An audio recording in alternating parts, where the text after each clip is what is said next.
Imagine attending a class which is taught entirely in a language you don't understand,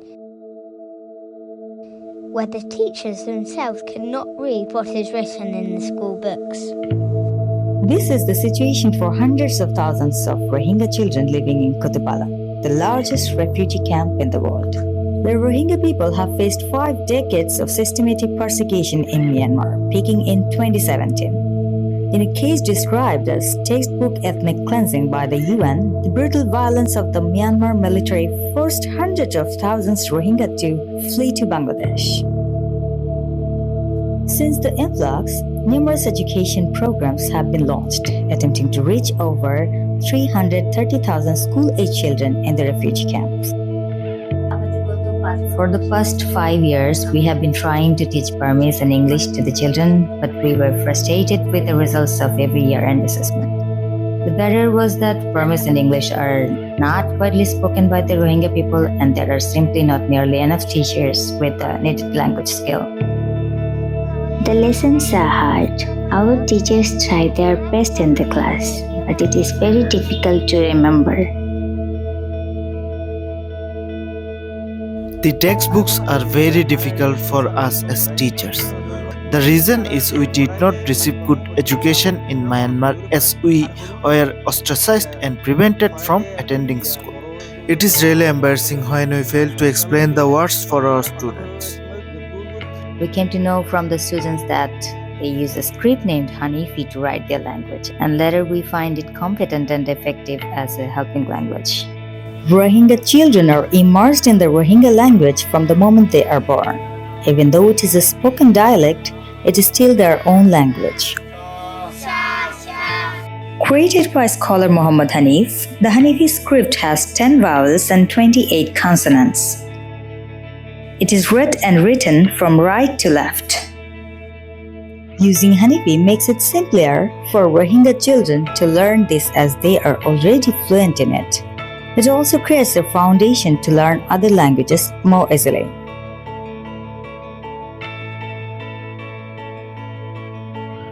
Burmese and English are hard languages to master. If Rohingya language is added as a helping language, they can finally understand what is written in the textbook. Children on the age has added Rohingya language in the Myanmar textbook to accelerate the learning process and developed educational materials for learning the language. Our main objective is to make Burmese and English easier to learn and help our students to actually comprehend their textbooks. I have taught Hanifi to the students for last 6 months. We have taken a post-test where we have used Hanifi as a helping language in the exam. What we have seen is the students who learned Hanifi have done 2 times better than the students who did not learn Hanifi script.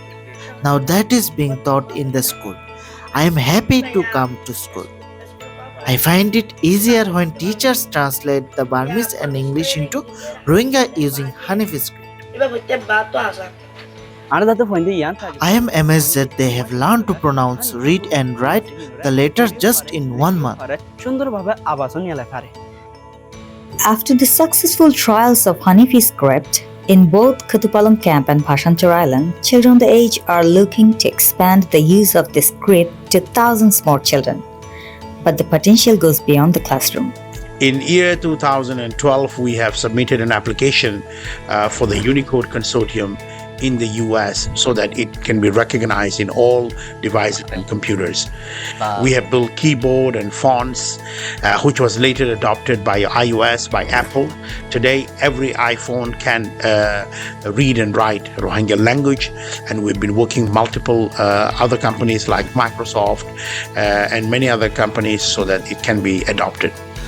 As a Rohingya, all of us need to learn the Rohingya language. A native language is like a part of the human body. So these are very exciting news for the Rohingya community and also for the international community to give a space for the Rohingya people to learn and equip themselves within their own language. Whenever I wrote something before, I had to translate or convey my thoughts from my language to either Burmese or English instead. Learning a new language is impossible when I don't know my own language. That's why I must learn my mother tongue first.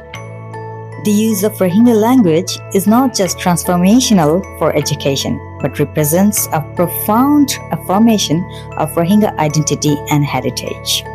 We believe this is a pivotal moment for a stateless community whose plight has long been overlooked. I want to express my ideas and thoughts in my own language.